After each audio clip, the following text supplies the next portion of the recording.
जिनके पिताजी एक पान की दुकान चलाते थे, आज उनके बेटे कितनी बेहतरीन रैंक के साथ आज बैठे हैं। एक तो जीएसटी इंस्पेक्टर, वो भी दिल्ली में सिलेक्शन लेकर के बैठे। आज पिताजी के सामने कितनी खुशी का पल होगा। वो जो न्यूज़पेपर की एक लाइन छपी थी, उनके चेहरे को देख करके ऐसा, वो कम पढ़े लिखे, ज़्यादा बोलते नहीं हैं, बहुत सीधे स्वभाव के हैं पिताजी।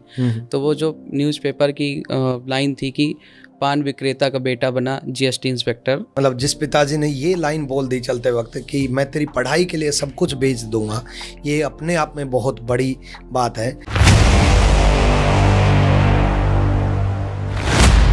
नमस्कार दोस्तों, स्वागत है आपका रैंकस गुरुकुल परिवार में।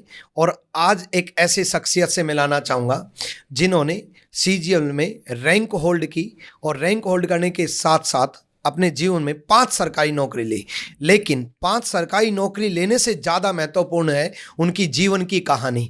वास्तव में उनके जीवन की कहानी सुन करके मैं खुद इतना इमोशनल और इतना मोटिवेट हुआ, और आपको भी बहुत कुछ सीखने को मिलेगा। तो स्वागत करते हैं हम Ravi Kumar, all India 136 rank GST inspector, जिनकी कहानी से आपको बहुत कुछ सीखने को, बहुत कुछ मोटिवेशन के लिए और बहुत कुछ आपके जीवन को बेहतरीन बनाने में मददगार साबित होगा। तो रवि कुमार, स्वागत है आपका अपने रैंकस गुरुकुल परिवार में। Thank you sir, thank you. Hello साथियों, मेरा नाम रवि कुमार है और मैं इस साल के एसएससी सीजीएल 2023 में मेरी रैंक 136 है और मुझे सीजीएसटी इंस्पेक्टर मिला है, जो कि दिल्ली में ही मिल गया है। तो रवि कुमार, मतलब आपका अब की बार पहला अटेम्प्ट था या किस तरीके से आपका जर्नी स्टार्ट हुई? सर, अगर मैं गिनूँ तो मेरा अटेम्प्ट जो रहा है वो 5वां अटेम्प्ट है। लेकिन इस अटेम्प्ट तक पहुंचने की भी अपनी कहानी है कि 5 अटेम्प्ट कैसे लगे। क्योंकि मैं पहले अटेम्प्ट में ही प्री मेंस सब क्वालिफाई करके, टाइपिंग देके उसमें भी क्वालिफाइंग होके, ऐसे राइटिंग करके, मतलब फाइनल मेरिट लिस्ट में मेरा नाम नहीं था। और ऐसा ही मैं शुरू के 3 अटेम्प्ट में रहा। चौथे अटेम्प्ट में सीजीएल से नौकरी लगी और 5वें अटेम्प्ट में लगी। तो आपने तैयारी की शुरुआत किस प्रकार की? क्योंकि सबसे पहले बच्चे का आज क्वेश्चन यही रहता है कि मैं शुरुआत कैसे करूं और किस तरीके से मेरी जर्नी स्टार्ट हो, ताकि मैं भी आपकी तरह रैंक लेकर के आऊं। सर, सबसे पहले तो मैं जब 12th किया और चला आया कि चलेंगे ऑफलाइन कोचिंग करेंगे एक बड़े शहर में, तो ये सोच के निकल आया था। और ऑफिसर बनने का शौक़ था, क्योंकि मेरे पास कोई ऐसे कोई क्वालिफ़िकेशन नहीं थी, जैसे कि लोग एमबीए करते हैं, बीटेक करते हैं। तो प्रोफेशनल क्वालिफ़िकेशन ना होने की वजह से मेरे पास और कोई ऑप्शन भी नहीं था, और यही मेरी ख्वाहिश भी थी। नहीं तो इसलिए मैंने और कोई कोर्स किया भी नहीं, 12th के बाद ही तैयारी में आ गया था मैं। तो मैंने जनरली देखा कि 12th के बाद जब बच्चा तैयारी करना स्टार्ट करता है तो ज़्यादातर बच्चे मैंने ऐसे देखे कि अभी तो मेरे पास बहुत टाइम है, 3 साल तो ग्रेजुएशन के हैं। सर, ऐसे ही रहा मेरा भी। अच्छा, आपका भी ऐसे ही रहा? लेट होने के कारण ये भी है। ओके, हाँ सर, है ना। तो मतलब शुरुआत में बच्चे ऐसा करते हैं कि अभी तो 3 साल हैं, आराम से तैयारी कर लेंगे, चलो बहुत टाइम है। मैं हमेशा अपनी क्लासेज में भी बोलता हूँ कि जैसे कॉलेज में जूनियर सीनियर से डरते हैं, ऐसे कोचिंग में सीनियर को जूनियर से डरना चाहिए। क्योंकि जिनकी ग्रेजुएशन हो चुकी वो सीरियस होंगे ऑब्वियसली, और जो 12th करके आए हैं वो कम सीरियस होते हैं। लेकिन उनको ऐसा नहीं करना चाहिए। उनको 12th करते ही ये नहीं समझना चाहिए कि मैं फर्स्ट ईयर में हूँ। उनको पहले दिन से ही मेहनत करनी चाहिए। भले ही 3 साल बाद एग्जाम हो, लेकिन आज से लगोगे तो 3 साल बाद बेहतरीन रैंक लेकर के आओगे। तो आपने 10th और 12th कैसे, मतलब कौन से बोर्ड से कैसे की? सर, मैं उत्तर प्रदेश के प्रतापगढ़ से हूँ और मैंने यूपी बोर्ड से ही अपना क्लास 10th और क्लास 12th किया है। इंग्लिश मीडियम या Hindi medium? Hindi medium sir, Hindi total Hindi माध्यम। ओके। तो देखिए, हिंदी मीडियम से पढ़ करके किस तरीके से आज एक रैंक होल्ड करके बैठे हैं, तो आप भी कर सकते हो। तो स्कूलिंग कैसी थी आपकी? स्कूल वगैरह कैसा था? सर, मैं सबसे ज़्यादा 9, 10th, 11, 12th ये 4 साल अपने स्कूल लाइफ में कोचिंग से किया हूँ। और कोचिंग के मेरे टीचर बहुत अच्छे थे, आज मुझे बहुत याद आते हैं वो। मतलब कोचिंग से ही मैं ज़्यादा पढ़ाई किया हूँ, मेरा स्कूल में मन नहीं लगा। ओके। कोचिंग किस चीज़ की? कोचिंग सर, उस उम्र में तो वही साइंस की, इंग्लिश की और मैथ्स की। अच्छा, ट्यूशन? हाँ सर, ट्यूशन। ओके। मतलब तो पीसीएम था? हाँ सर, फिजिक्स, तो आईआईटी वगैरह का कुछ, इंजीनियरिंग वगैरह का? हाँ सर, 12th में मुझे इतनी तो पता नहीं था। घर में ज़्यादा कोई इतना पढ़ा लिखा नहीं था, तो गाइडेंस इतनी अच्छी नहीं मिली कि मैं 11 से चला जाता फाउंडेशन कोर्स से। अच्छा। तो मैं 12th के बाद जब गया आईआईटी जेईई की तैयारी करने, तो एक तो 12th ही अप्रैल में एग्ज़ाम सब ख़त्म हो चुके थे, मार्च में। तो फिर मैं जुलाई या अगस्त में गया था 12th के बाद। और फिर 4-5 महीने क्लास में बैठने के बाद पता चल गया था इस एग्ज़ाम में नहीं हो पाएगा। और उसमें फिर इतना टाइम भी नहीं होता, 1-2 अटेम्प्ट में हुआ तो हुआ नहीं, फिर 1 साल वहाँ मेरा गया है, किया तो 6-7 महीने हूँ, लेकिन वो पूरा साल चला गया था उसमें। तो आपने बताया कि जैसे फैमिली में इतना पढ़ा लिखा नहीं, मतलब इतना नहीं था। पापा कितने तक पढ़े? सर मेरे पापा 9वीं तक पढ़े हुए हैं। ओके। और माँ? मम्मी मेरी 5वीं तक पढ़ी हुई मम्मी हैं। 5वीं तक। ओ। लेकिन सर उन दोनों लोगों में शिक्षा को लेकर के जो मतलब समझ है कि अपने बच्चे को पढ़ाना है, वो बहुत है। वो बहुत है। बहुत है सर। नहीं बिल्कुल, मतलब पापा भी इतने ज़्यादा पढ़े लिखे नहीं थे और मम्मी भी इतनी ज़्यादा पढ़ी लिखी नहीं थी, लेकिन उनकी इच्छा शक्ति बहुत ज़्यादा थी। इसलिए उन्होंने ठाना कि अपने बच्चों को बहुत बढ़िया एजुकेशन देंगे और अपने बच्चे को बहुत कामयाब होते हुए देखेंगे। तो पिताजी आपके क्या करते हैं? सर पापा पान की दुकान चलाते हैं, और वो ओके। जब 9th क्लास में थे तब से दुकान चलाने लग गए थे, और अच्छा। आज तक पान की दुकान करते हैं वो। और वही थोड़ी बड़ी खेती है, खेती और पान की दुकान वो साथ साथ हैं। तो देखिए, जैसे एक पान की दुकान जिनकी थी और ज़्यादा बड़ा सेटअप नहीं, एक छोटी सी पान की दुकान से अपने बच्चे को इतना ज़्यादा कामयाब करना, देखो रैंक लेना और सिलेक्शन लेना उससे ज़्यादा इम्पोर्टेंट है कि आप किस परिवार से बिलोंग करते हो और उस परिवार से निकल करके इतनी अच्छी पोस्ट लेकर के आते हो। जिनके पिताजी एक पान की दुकान चलाते थे, आज उनके बेटे कितनी बेहतरीन रैंक के साथ आज बैठे हैं। एक तो जीएसटी इंस्पेक्टर, वो भी दिल्ली में सिलेक्शन लेकर के बैठे। आज पिताजी के सामने कितनी खुशी का पल होगा, तो पिताजी तो बहुत खुश हो रहे होंगे। सर बहुत ज़्यादा खुश हैं, मतलब इतनी खुशी तो मैं उनके चेहरे पे कभी नहीं देखा था जितना अब खुश हैं वो। बिल्कुल, इतनी खुशी आ भी नहीं सकती, मतलब नहीं। तो अब तो न्यूज़पेपर वगैरह मतलब हर जगह छा गए होंगे। हाँ सर, वो जो न्यूज़पेपर की एक लाइन छपी थी, पान विक्रेता का बेटा बना जीएसटी इंस्पेक्टर, ऐसा लगता है वो उस लाइन के लिए ही जीवन जी रहे थे। बिल्कुल बिल्कुल। मतलब जैसे थोड़ी देर पहले हम डिस्कस कर रहे थे तो ये बता भी रहे थे कि उस लाइन को पढ़ करके पिताजी मतलब ने ये कहा कि जीवन में सबसे ज़्यादा जो मिला है ना, मुझे ये लाइन मिली है कि पान विक्रेता का बेटा बना जीएसटी इंस्पेक्टर। इससे बड़ी खुशी नहीं मिल सकती। वास्तव में आपने अपने परिवार को बहुत बड़ी खुशी दी है ना। मतलब एक छोटे से मिडिल क्लास नहीं, लोअर मिडिल क्लास फैमिली से बिलोंग करके और आज इतना बेहतरीन पोस्ट लेना, ये अपने आप में स्ट्रगल है और अपने आप में एक कहानी है। जिन्होंने बहुत ज़बरदस्त, इन्होंने बड़ी ज़बरदस्त मेहनत की होगी, क्योंकि परिवार में इतना बड़ा सेटअप नहीं था कि भी सब कुछ बचपन से सब कुछ ऑलरेडी मिलता रहा, ऐसा कुछ नहीं था परिवार में। फिर भी इन्होंने इतनी ज़बरदस्त मेहनत की जिसकी वजह से आज ये आपके सामने है ना। तो मतलब किस तरीके की आपकी तैयारी के दौरान क्या क्या ऑब्स्टेकल आए, क्या क्या स्ट्रगल रहा? सर तैयारी के दौरान तो मतलब मैं हूँ या थोड़ा मुझसे बेहतर भी कंडीशन वाला हो, स्ट्रगल सबके होते हैं, पर यह है कि अगर घर में जिसकी आर्थिक स्थिति अच्छी होती है उसके तो थोड़े से ऑब्स्टेकल कम हो जाते हैं। मेरे साथ ये रहा है, एक ये तो परिवार की स्थिति हुई, दूसरी बात ये भी रही है परिवार मुझे ऐसी सुविधाएं देने की हमेशा कोशिश किया है कि मुझे कभी एहसास ही नहीं होने देता था कि आप किसके बेटे हैं, आपके पिता क्या करते हैं। मतलब बिल्कुल वो रजवाड़े वाली ज़िंदगी देने की कोशिश उन्होंने की।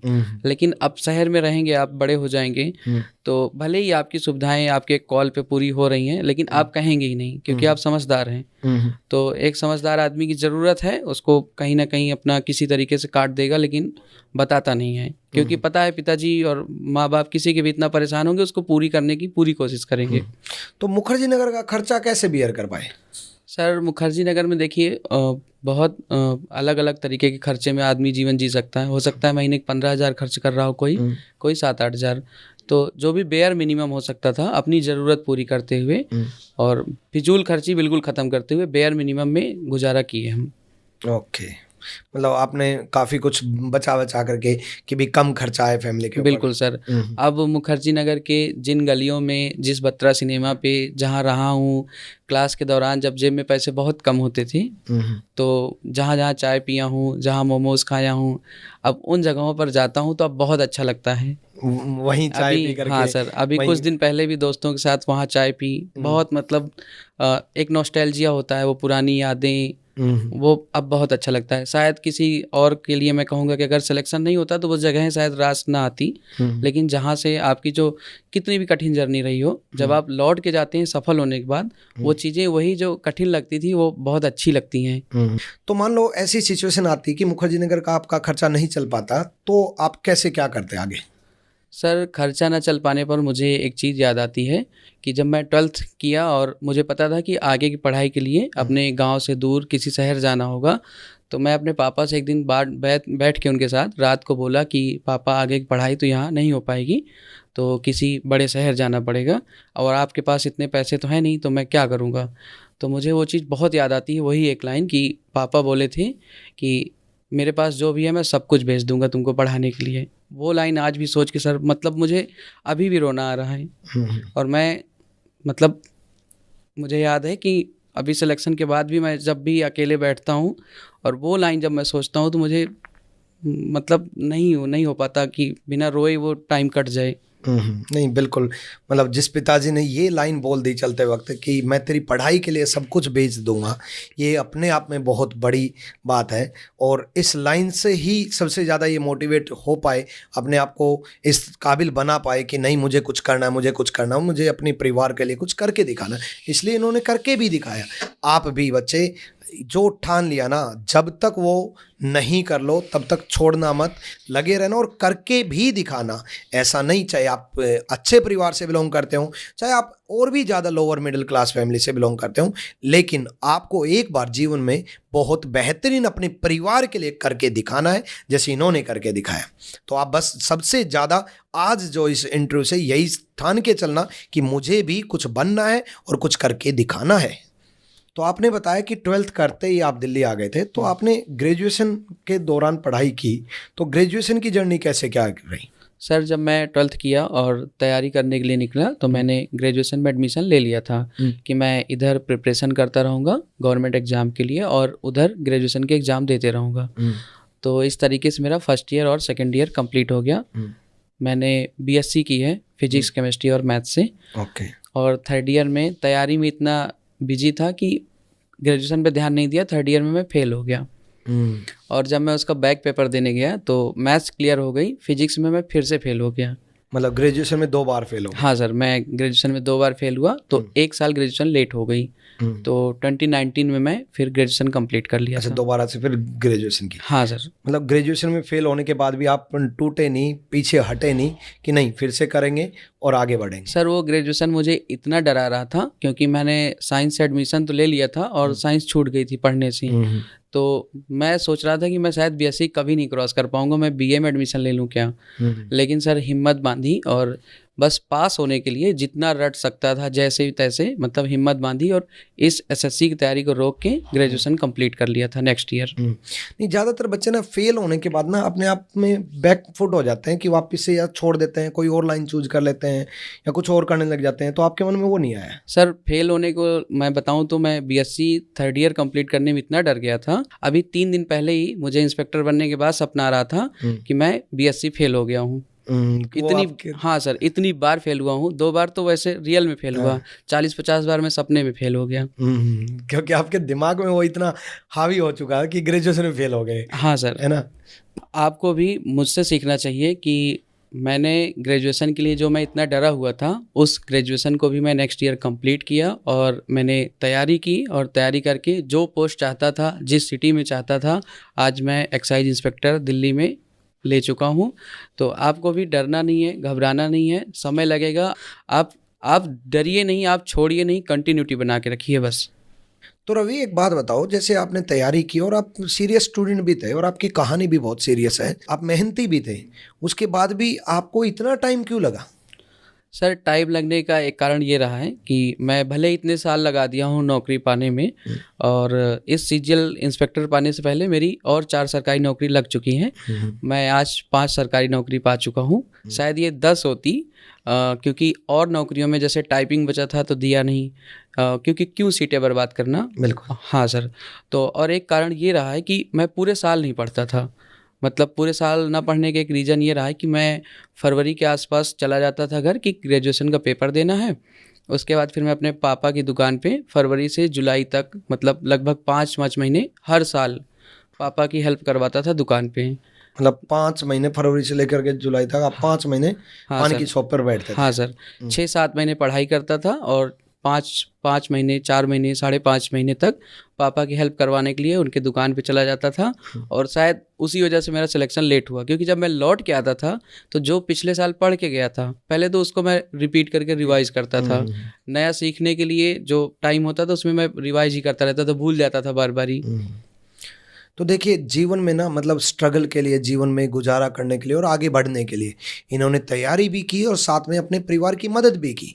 कई बच्चे जिनके आज फाइनेंशियल कंडीशन बेहतर होने के बाद जिनको कोई काम नहीं, मतलब वास्तव में आपके पेरेंट्स ने ऐसा मौका दिया कि भाई जाओ और सिर्फ पढ़ाई करो, कुछ मत करो, उसके बाद भी नहीं पढ़ पाते। और इनको देखिए ये 5 महीने अपने परिवार की भी मदद कर रहे हैं, अपने पिताजी की भी मदद कर रहे हैं, पान की दुकान पर भी बैठ रहे हैं, लेकिन सपना वही, वापस भी आना है, वापस दिल्ली जा कर के तैयारी भी करनी है, वापस से अपने आप को मोटिवेट भी रखना है। पापा की भी मदद की, परिवार को भी खुश रखा और साथ में पढ़ाई में भी मेहनत की। और कमाल की मेहनत है ऐसे बच्चे के लिए जो 5 महीने अपने परिवार की मदद कर रहा है, फिर सब कुछ छोड़ दे रहा है पढ़ाई, फिर वापस से कंटिन्यू 7 महीने पढ़ाई कर रहा है, फिर वापस से जाना पड़ रहा है, फिर परिवार की मदद करता है और फिर वापस से 7 महीने के लिए आना पड़ रहा है। तो इस तरीके से ब्रेक ले ले करके पढ़ाई करनी पड़ी, लेकिन इन्होंने छोड़ी नहीं और आज इतनी अच्छी रैंक ला करके दी। एक सिलेक्शन नहीं, बहुत बेहतरीन रैंक के साथ आपके सामने बैठे। तो आपकी कहानी और आपके जीवन में तो बहुत कुछ मिला हुआ है।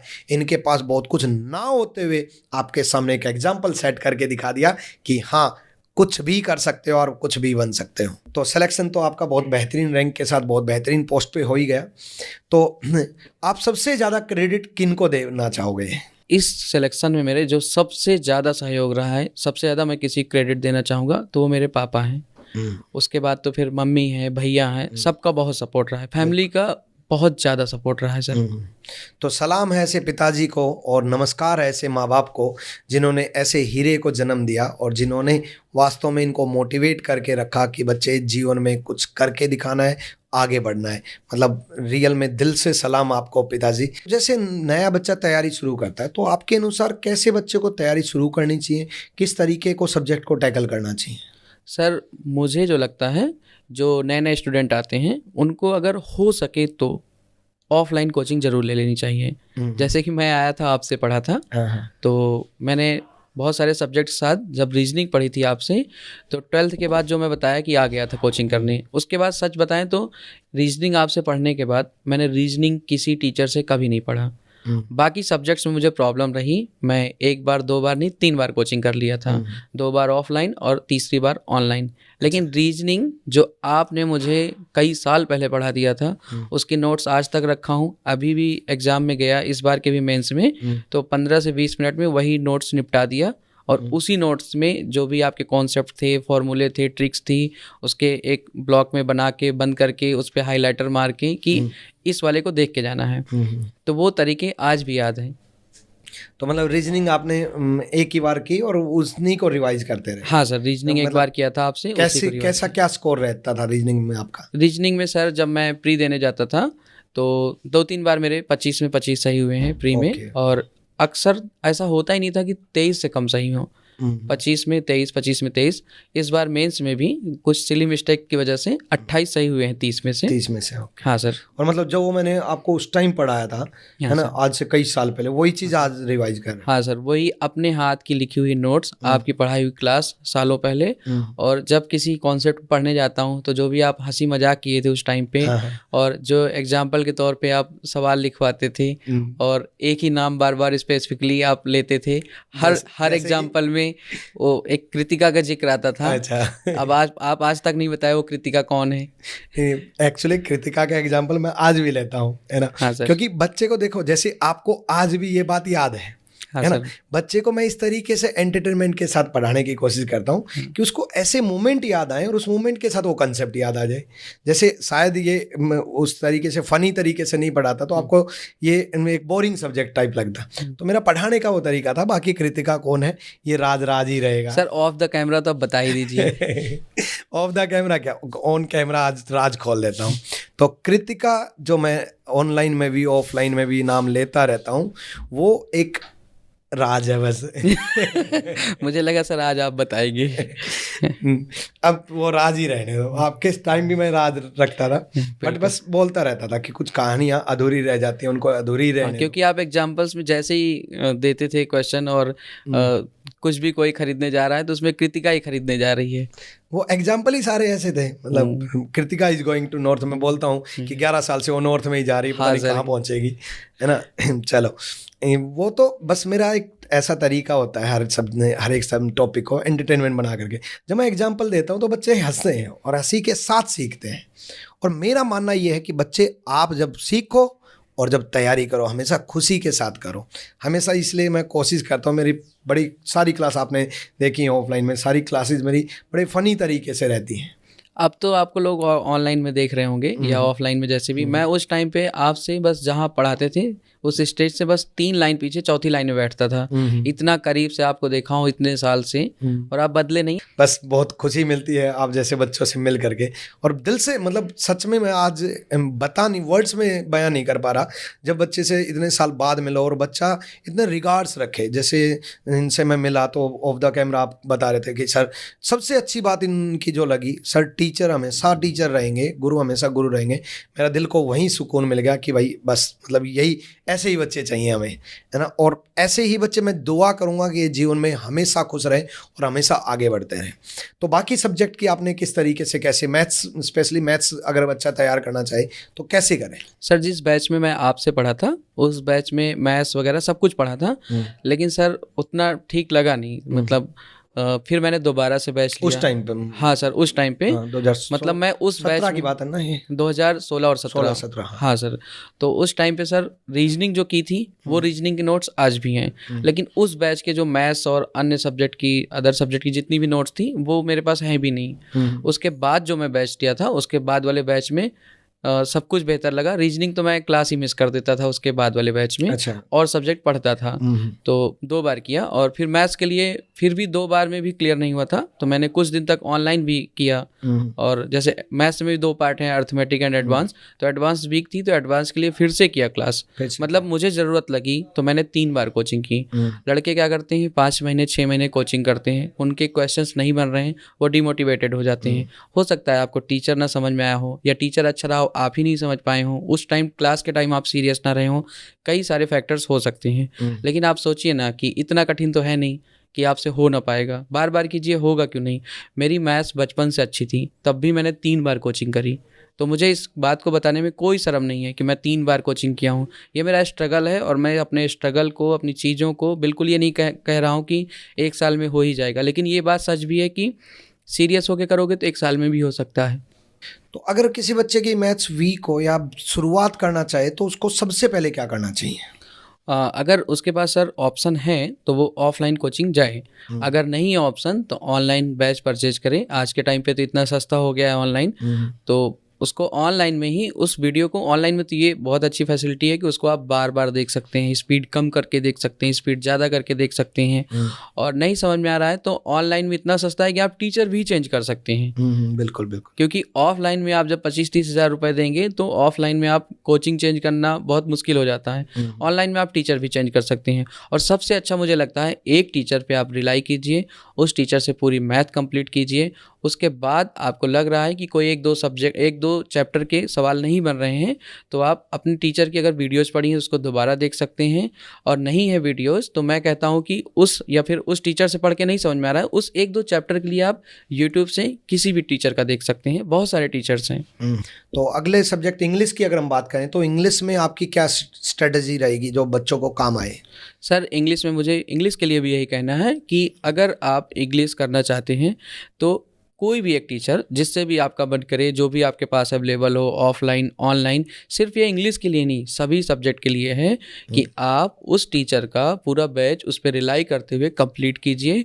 उसके बाद अपना जब बैच कंप्लीट हो जाए, अपने हाथ की लिखी हुई नोट्स को बार बार पढ़िए।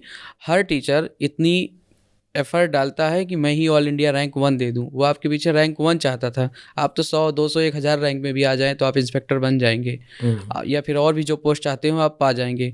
तो इंग्लिश हो, मैथ हो, कुछ भी हो, आप एक टीचर से लीजिए और उस टीचर पर रिलाई कीजिए, उस टीचर से पूरा बैच कंप्लीट कीजिए, अपने नोट्स को बार बार रिवाइज कीजिए। नोट्स में लिखे हुए वर्ड टू वर्ड आपको याद होना चाहिए। उसके बाद कुछ प्रीवियस ईयर की बुक्स फॉलो कीजिए, उससे आपका कल्याण हो जाएगा। बिल्कुल, मैं हमेशा क्लास में भी बोलता हूँ कि सबसे ज़्यादा महत्वपूर्ण जो रहते हैं वो क्लास नोट्स रहते हैं, जो आप खुद से लिखते हो, जो आप खुद से बनाते हो, वो बड़े महत्वपूर्ण रहते हैं। जैसे इन्होंने बताया कि मेरे क्लास नोट्स आज तक वही रिवाइज़ कर रहे हैं, और ये 2016-17 की बात है, और मैं हमेशा कहता हूँ आज से 10 साल पहले ही का उठा लो या आज से 10 साल बाद का उठा लो, मिलेगा वही एग्ज़ाम में जो क्लास नोट्स में पढ़ाया गया है, बस उन्हीं को बार-बार रिवाइज़ करना होता है और क्लास नोट्स पर बड़ा फोकस करो। इन्होंने बड़ी अच्छी बात बोली कि क्लास नोट्स बिल्कुल टिप्स पर याद होने चाहिए। बिल्कुल आप इतनी बार करो उन क्लास नोट्स को कि बार बार हर चीज़, सेम क्वेश्चन अगर आपको मिल जाए तो पहले ही सारा कंसेप्ट से लेकर के आंसर तक सारा सब कुछ पहले ही याद रहे। तो इसी तरीके से आपको हर सब्जेक्ट पे फोकस करना होगा, टीचर का बार बार रिवाइज करना होगा। अगले सब्जेक्ट जीएस की अगर मैं बात करूँ तो जीएस में मतलब क्या स्कोर रहा? सबसे पहले तो जीएस से बड़ा डर लगता है बच्चों को। जीएस की वजह से ही सर सिलेक्शन नहीं हो रहा था इतने साल से। जब मेरे मैथ्स में जब 200 नंबर का होता था तो 185, इंग्लिश में 170, जो प्रीलिम्स होता था उसके मार्क्स जुड़ते थे। तो प्रीलिम्स में जब 50 नंबर की जीएस आती थी, मेरे 11 मार्क्स, 12 मार्क्स, 18 मार्क्स ऐसे होते थे। और इस बार इतनी अच्छी तो मेंस में जीएस है तो हाँ सर, आपकी मेंस में जीएस है, प्रीलिम्स के मार्क्स भले नहीं जुड़ते। तब क्या था, पूरी नौकरी में जीएस का रोल ओनली अबाउट 8% था। अभी 19 पॉइंट समथिंग % है। समझ लीजिए कि जो जीएस 8% थी उसको अवॉइड करते थे, तब मेरा कुछ नहीं हो पाता था सिलेक्शन। मिला भी तो पिछले साल पोस्टल असिस्टेंट मिला था। तो जब जीएस अब 20% के अबाउट है तो उस जीएस को फिर मैं पढ़ा और बहुत पढ़ा। इस वजह से 25 में 21 क्वेश्चन मैंने जीएस में इस बार सही किए। क्या बात है, 25 में से 21। हाँ सर। तो कैसे तैयारी की जीएस की? खास करके जीएस से बड़ा डर लगता है बच्चों को मतलब? सर जीएस के लिए वही बात है कि मैंने जब ऑफलाइन बैच लिया तो उसमें सारे सब्जेक्ट पढ़े थे। तो जब जीएस का जो टीचर पढ़ाता है वो हर सब्जेक्ट के टीचर जो होते हैं जीएस के, वो आपके दिमाग में उस चीज़ का बैकग्राउंड तैयार कर देते हैं कि अटैक्स कैसे होते थे, हिस्ट्री को लेकर देखिए तो वो जो टीचर हंसी मजाक के साथ जो बेसिक बता देता है वो बहुत काम करता है। उसकी मैंने नोट्स बनाई, और सच पूछिए तो वो नोट्स जो होती है उसमें तो आपको एक कॉमा तक याद होना चाहिए जो टीचर पढ़ा दिया है। उसके बाद सच पूछा जाए तो अगर उससे ज़्यादा टीचर पढ़ाएगा तो बच्चा बैच ही छोड़ देगा कि इतना कितना पकाऊ है टीचर, ऐसा बोलेगा। सच पूछिए तो मतलब उसको कंप्लीट कीजिए। उसके बाद प्रीवियस ईयर क्वेश्चन आपको कम से कम कई हज़ार क्वेश्चंस लगाने होंगे, 10-20 हज़ार क्वेश्चन लगाने होंगे।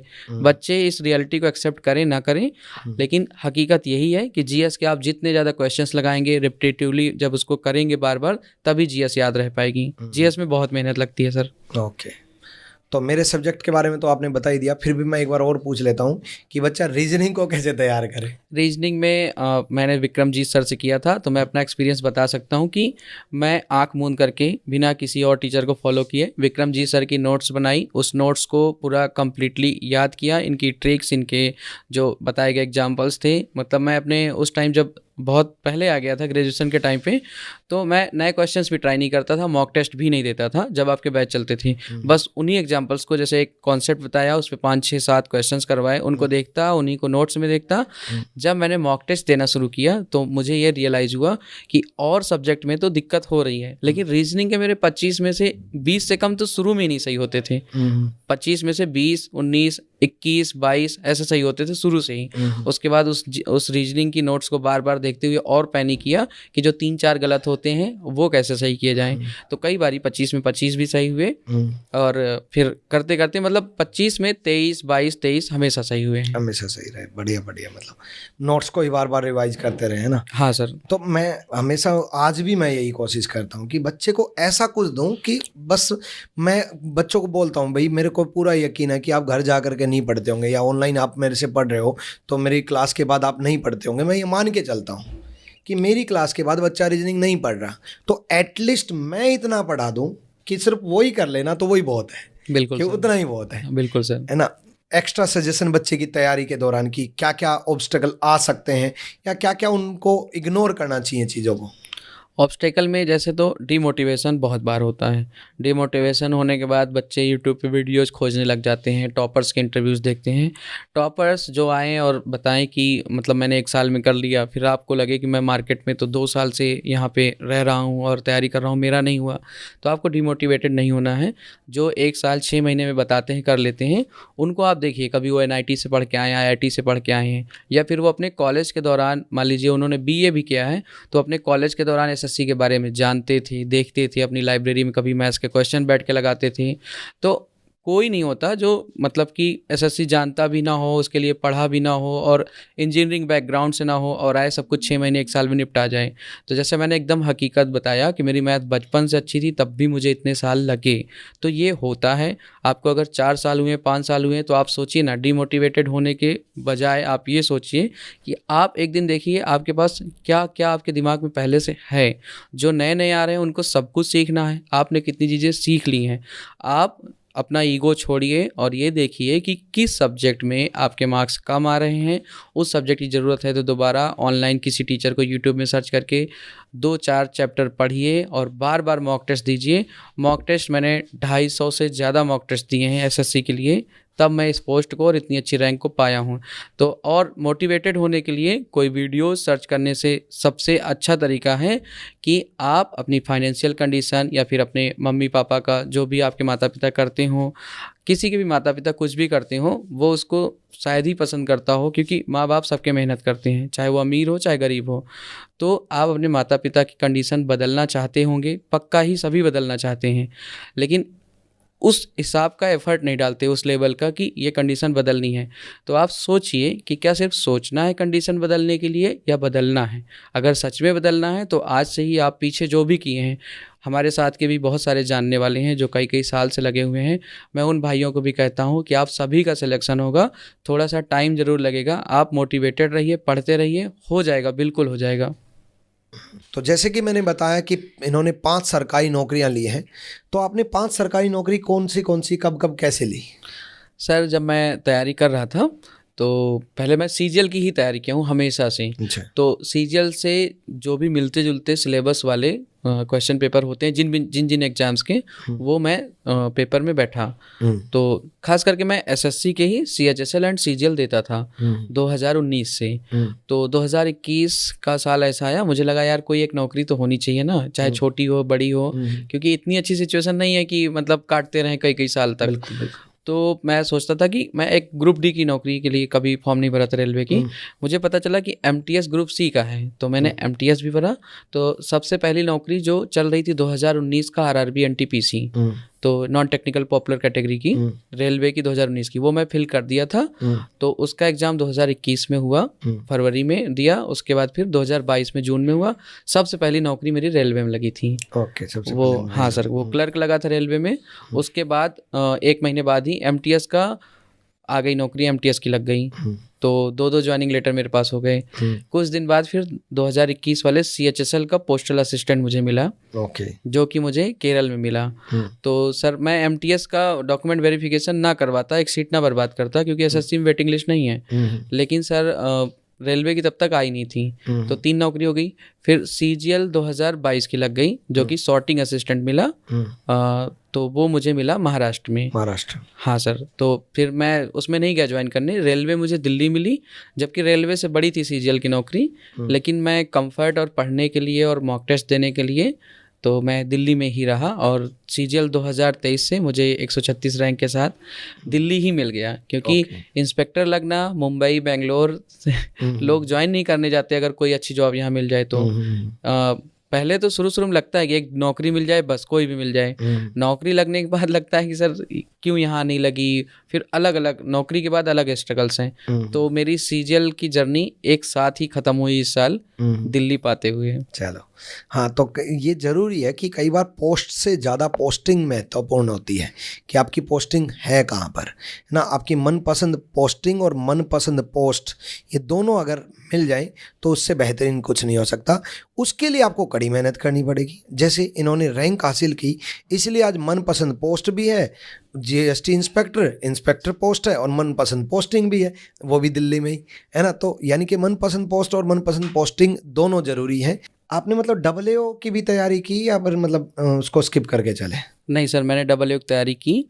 पिछली बार भी मेरा प्रीलिम्स में कट ऑफ ज़्यादा ज़रूर होती है AAO की, क्लियर हुई थी, और इस बार भी क्लियर हुई थी। अच्छा। तो पिछली बार मैं जब AAO के लिए नहीं पढ़ा तब मेरे 132 मार्क्स थी, बिना पढ़े 6-7 दिन पढ़ा था, तो 132 मार्क्स थे, लेकिन पहला पेपर गड़बड़ हो गया, तो AAO की 1.8 मार्क्स से 4800 ग्रेड पे नहीं मिली और CGL से 2400 ग्रेड पे की मिली थी। इस बार AAO की कट ऑफ क्लियर हुई, तो मैं GS से बहुत डर रहा था कि पहला पेपर गड़बड़ हो सकता है, तो मैं इस बार AAO की जॉब में रहते हुए और रोज़ ऑफिस जाते हुए कैसे भी करके AAO के लिए एवरीडे 1.5 महीने तक 4 से 5 घंटे पढ़ा। अच्छा, मतलब आप 4 से 5 घंटे AAO के लिए पढ़ा कि मतलब अगर पहला पेपर गड़बड़ हुआ तो मैं 4800 ग्रेड पे की और होम स्टेट में पा जाऊंगा। तो AAO में मुझे लगता है कि मेरी रैंक शायद 10 के आसपास रहती, 8, 9, 10, 11 ऐसे ही। तो AAO का तो इस बार वैकेंसी ही 0 कर दिया गया और AAO के लिए मैंने इतने घंटे पढ़े और मेरे 148 मार्क्स आए भी थे। नहीं, ये तो SSC की बहुत बड़ी गलती रही है कि जिस बच्चे ने तैयारी की और 4-5 घंटे डेली के AAO के लिए दिए और वो पोस्ट ही विड्रॉ कर ली गई, 0 वैकेंसी कर दी बिल्कुल गई। सर। उसकी जगह आप कोई दूसरा सब्जेक्ट पढ़ते, हाँ सर, उसकी जगह मैं एक मॉक टेस्ट डेली ज़्यादा दे सकते थे, है ना, मार्क्स और अच्छे आ सकते थे और अच्छे आने से हो सकता है कि आपकी पोस्ट और पोस्टिंग शायद यही रहे, लेकिन एक और खुशी सिंगल डिजिट में रैंक आ जाती, बिल्कुल सिंगल डिजिट डबल डिजिट में रैंक आ जाती है। तो कुछ भी हो सकता था, मतलब शुरुआत के जो 100-200 बच्चे रहते हैं उनमें ज़्यादा डिफरेंस नहीं रहता, कुछ ही मार्क्स से रैंक ऊपर नीचे 2-3 क्वेश्चन में सर। हाँ बिल्कुल। और सर AAO के लिए पढ़ के सिर्फ एक फ़ायदा हुआ कि जैसे कि हम GST में जा रहे हैं तो हमको थोड़ी सी अकाउंट्स की समझ हो गई, जो भी AAO की तैयारी करते हैं फाइनेंस और अकाउंट्स की समझ आ जाती है, इकोनॉमिक्स थोड़ी ज़्यादा पढ़नी पड़ जाती है, तो एक यही फ़ायदा रहा, बाकी AAO ने नुकसान ज़्यादा करवा दिया है। और मैंने देखा है कि मुखर्जी नगर में भी में बच्चा ऑफलाइन पढ़ रहा है या इंडिया की किसी भी सिटी में पढ़ रहा है, वो कई बार ना टाइम वेस्ट बहुत करता रहता है फ्रेंड्स ग्रुप में, या महिला मित्र बना ली, है ना, या फिर सोशल मीडिया पर, उससे कैसे बचा जाए? फ्रेंड्स और सोशल मीडिया में टाइम मेरा भी गया है कि ऐसा नहीं कि मैं रील नहीं देखता था या इंस्टाग्राम, लेकिन सर इसको देखिए ना तो आधा 1 घंटा लगातार कभी देख लीजिए तो कितना बुरा फील होता है, मन नहीं मानता, अगले दिन फिर देखोगे, लेकिन आपको कहीं ना कहीं ये तो सोचना पड़ेगा कि ये टालना पड़ेगा। इस बार के मेंस एग्जाम में मैंने इंस्टा और FB दोनों अनइंस्टॉल कर दिया। और आप ये सोचिए ना कि जो सोचे हैं वो हासिल कर लीजिए, ये सब खूब करिएगा, खूब सोशल मीडिया स्क्रॉल करिएगा। और यूट्यूब पर आज बहुत सारा कंटेंट ऑलरेडी पड़ा है और टीचर्स के पेड बैच भी चलते हैं, तो आपको क्या लगता है कि पेड बैच और फ्री कंटेंट, यूट्यूब के कंटेंट में क्या डिफरेंस है और कौन सा बेहतर है? फ्री कंटेंट और पेड बैच में बहुत डिफरेंस है।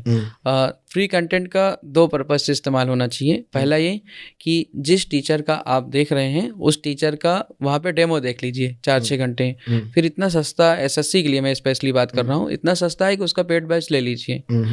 मैं पेड बैच के पक्ष में ज़्यादा हूँ, या फिर वो करे फ्री जिसको पहले से ही चीज़ें आ रही हैं, सिर्फ 1, 2, 3 चैप्टर्स की प्रॉब्लम है, लेकिन वो भी अगर पेड बैच ले लेगा तो जो SSC में विद इन टाइम करने का, आप क्वेश्चन कर लेने बड़ी बात नहीं है, कोई भी कर ले रहा है।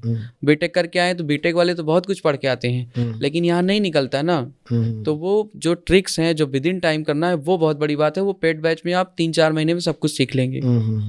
हाँ, मैंने अब की बार जो मेरे सेलेक्टेड स्टूडेंट हैं उनका भी, मैंने बहुत सारे स्टूडेंट का ये फीडबैक पाया कि कई बच्चों की रीजनिंग कंप्लीट थी लेकिन मात्र 3 टॉपिक कोई वीक रह गए थे, मात्र 5 टॉपिक वीक रह गए थे, प्लस मेरे पूरे रीजनिंग में नंबर आते थे लेकिन ये 5 टॉपिक मेरे वीक थे, सिर्फ इसलिए मैंने आपका बैच ज्वाइन किया था और उसकी वजह से मेरे 5 स्ट्रॉन्ग हो गए, पूरे के पूरे नंबर आ गए। बिल्कुल सर, है ना। तो कई बार ऐसा भी होता है बच्चे कि आपको हो सकता है कोई सब्जेक्ट आता हो लेकिन आपका एक भी टॉपिक वीक नहीं रहना चाहिए, खास ध्यान रखें, एक भी टॉपिक वीक नहीं रहना चाहिए, उसके लिए आपको हर टॉपिक स्ट्रॉन्ग बनाना होगा। बिल्कुल सर, एक टॉपिक इतना इम्पोर्टेंट होता है, जैसे कि मैथ्स में स्टैटिस्टिक्स और प्रोबेबिलिटी बाद में जोड़ी गई, उसको मैं जब पढ़ता था तब अच्छे से किया नहीं, तो स्टैटिस्टिक्स और प्रोबेबिलिटी के लिए सिर्फ क्वेश्चंस लगाया और थोड़ा बहुत इधर उधर यूट्यूब में देख लिया कूद फांद के कि कर लेंगे। इस बार जो मेरा में चारों सेक्शन में सबसे ज़्यादा गड़बड़ रहा है वो मैथ रहा है, और वो प्रोबेबिलिटी और स्टैटिस्टिक्स के ही क्वेश्चंस 3-4 जो भी थे एक भी नहीं बन पाए। एग्जाम प्रेशर में अभी दे दीजिए बना लेंगे, लेकिन एग्जाम प्रेशर में इसलिए नहीं बना, ना मैंने उनको मॉक टेस्ट में इतने सालों तक लगाया था अच्छे से, और ना ही अच्छे से पढ़ा था, तो मायने बहुत रखते हैं एक टॉपिक्स, नहीं मेरी रैंक शायद 2 डिजिट में हो जाती। बिल्कुल बिल्कुल। और बाकी करंटली मतलब आपने कुछ आदित्य सर की या प्रशांत सर की वीडियोस देखी होंगी, तो उनके बारे में आपका क्या विचार है? सर मैं सच कहूँगा कि जितने भी सिलेक्टेड कैंडिडेट होते हैं वो यूट्यूब में जाके किसी न किसी टीचर का सब कुछ देखे ही होते हैं। तो मैंने ये नहीं कहूँगा कि मैं प्रॉपर बैठ के पढ़ा हूँ, पर जैसे मान लीजिए आदित्य सर ही हो गए, तो मैं स्क्रॉल कर रहा हूँ, कोई 15-20 मिनट का एनालिसिस वगैरह डाला है, तो और भी टीचर्स और आदित्य सर भी, तो मैंने सबके ही वीडियोस प्ले करके देखी हैं। और सिलेक्टेड कैंडिडेट्स मोस्टली 90% ऐसे होते हैं कि जो भी टीचर्स की वीडियोज होती हैं वो देखते हैं, वो हर टीचर को आजमाते हैं। किसी के मन में टीचिंग होती है तो इसलिए देखते हैं कौन कैसा पढ़ा रहा है, कि किसी के इतने सब्सक्राइबर क्यों हैं। और मैंने मतलब बहुत सारे टीचर्स का देखा है, ऐसे नाम लेने लगूँ तो चाहे कोई कितना भी झूठ बोले। हाँ, मैंने प्रॉपर भले ही बैच नहीं लिया था क्योंकि आदित्य सर बहुत बाद में आए थे। हाँ, उस टाइम नहीं पढ़ा रहे थे। हाँ, तो मैंने सबकी वीडियोस थोड़े देखे हैं कि कोई किसी के एनालिसिस देख ली, क्या देख लिया। मतलब क्या कैसा लगा दोनों के टीचिंग स्टाइल वगैरह? अच्छा है सर। मैं तो एक ही चीज़ पे मैं हमेशा बोलूँगा कि आप आदित्य सर हो या कोई भी टीचर हो, आप एक टीचर का बैच लीजिए, उस पर रिलाई करिए और उसको पूरा कंप्लीट पढ़िए और अपनी नोट्स बनाइए। एक दिन आपको याद आएगा कि जो टीचर ने पढ़ाया था वो बहुत महत्वपूर्ण था, लेकिन वो पूरा नहीं था। पढ़ना आपको ही है एट लास्ट। हाँ, और वोकैब से बच्चों का मतलब कई बार रहता है कि वोकैब याद नहीं रहती या मतलब भूल जाते हैं बार बार, तो वोकैब का कैसे क्या है? वोकैब सर तब याद रहेगी, पहले तो आप वोकैब को तो बहुत रटना पड़ेगा। जब एक दिन आप रटते रटते बहुत मेहनत करते करते जो 2000-3000 वर्ड्स याद कर ले जाएंगे, सिनोनिम्स एंटोनिम्स, तो आपको पता चलेगा कि बहुत से वर्ड रिपीट होते हैं, या फिर आपने जो याद किया था उससे मिलता जुलता मिलने लगेगा। तो आपको करते करते उसका रटने के सिवाय कोई ऑप्शन नहीं है। कुछ टीचर्स करवाते हैं रूट वर्ड वगैरह, तो शुरुआत में आप करिए, ऐसा नहीं है। कुछ वर्ड का आपके पास कलेक्शन हो जाए, रूट वर्ड, प्रीफिक्स, सफिक्स, इन सब चीज़ों से करवाते हैं टीचर, करना चाहिए। मैंने किया है, मैंने यूट्यूब से किया है, मैंने क्लासेस में की है, अलग अलग टीचर से किया है। लेकिन एक समय के बाद जब आपके पास याद होने का भंडार हो जाएगा, उस पर क्वेश्चन लगाएंगे, तो वो जो आपके माइंड में स्टोर है, एक समय के बाद इतने सारे वोकैब याद हो जाएंगे। आप ये एक दिन याद करने की सोचेंगे कि ये जो इंग्लिश वर्ड है इसकी मुझे मीनिंग पता है, लेकिन आप ये नहीं याद कर पाएंगे कि मैं याद कब किया था, किस साल में कब किया था। तो मेरे साथ यही हुआ है। और सर मैं टेलीग्राम पे जो क्विज आती हैं वो मैंने खूब सॉल्व किए हैं, प्रीवियस ईयर के क्वेश्चंस की। क्योंकि आप कहीं भी रास्ते वगैरह में हैं, ऑफिस में हैं या कहीं भी, तो आप बार बार बुक नहीं खोल सकते, पर क्विज तो सॉल्व कर सकते हैं ना। तो उसमें अच्छा लगता है कि इस 4 ऑप्शन में मुझे ये लग रहा था और मैंने सही किया, और वो अच्छा लगता है कि हो गया सही। तो आपका एस्पिरेंट को लेकर के लास्ट मैसेज क्या रहेगा? लास्ट मैसेज मेरा ये रहेगा एस्पिरेंट को लेकर के कि आप कंटिन्यूटी, परसेवरेंस, इस 2 चीज़ पर ध्यान रखिएगा। मतलब निरंतरता रहनी चाहिए। ये नहीं कि आपने 2 महीने पढ़ा या 2 हफ्ते ढंग से पढ़ा, तीसरे हफ्ते गायब हैं। और धैर्य, परसेवरेंस, तो जो धैर्य होता है ना, मेरे सिलेक्शन का सबसे ज़्यादा नतीजा धैर्य का रहा है। कंटिन्यूटी मुझ में कम रही है। मैं 1 साल में 4-5 महीने गायब ही रहता था एसएससी की तैयारी से, और 6-7 महीने पढ़ता था। नहीं तो सिलेक्शन में इतना लेट भी नहीं होता जितना मेरा हुआ है। आप मुझे देखकर डरिए मत कि इतने साल लगते हैं, उसके पीछे रीज़न है कि क्यों लगा मेरे साथ इतने साल। तो आप धैर्य रखिए और कंटिन्यूटी रख लिए, तो धैर्य ज़्यादा देर तक नहीं रखना पड़ेगा। कंटिन्यूटी जितनी कम होगी, धैर्य उतना ज़्यादा चाहिए। तो आप सेलेक्ट ज़रूर होंगे। लास्ट में मैं ये कहूँगा कि अगर आप 4600 grade pay, 5400 grade pay, 4800 grade pay किसी भी नौकरी की तैयारी कर रहे हैं, खास करके सीजीएल में जो 4600 ग्रेड पे की नौकरी है या AA 4800 की है, तो आप अगर अच्छी तैयारी करेंगे, एमटीएस का सिलेबस सेम है, एक नौकरी में पहुँच जाएंगे। सीएचएसएल का सिलेबस सेम है। आप ये देखिए ना कि रेलवे की नौकरियाँ आती हैं, वो सिलेबस बिल्कुल इंग्लिश नहीं है, बाकी सिलेबस 90% से ज़्यादा सेम ही है। तो आप एक दिन करते करते कई नौकरियां लगेंगी। आप एक नौकरी के पीछे पड़े हैं ना, कई लगेंगी, आपको यकीन नहीं हो रहा है, तो आप एक बार तैयारी करके देखिए। और एग्जाम्स में बैठेंगे, यूँ क्वेश्चन बनेंगे कि आप भी सोचेंगे ना कि मतलब मेरी मेहनत का नतीजा आ चुका है।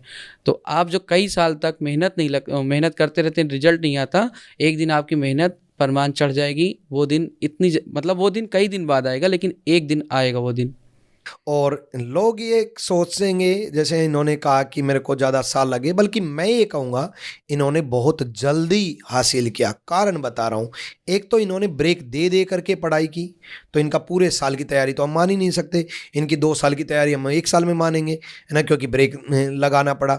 दूसरा, इन्होंने इतनी अच्छी रैंक हासिल की, उसके आगे सब। मैं हमेशा बोलता हूँ कि सिलेक्शन कब होता है ये मैटर नहीं करता, सिलेक्शन किस पोस्ट पर होता है ये मैटर करता है।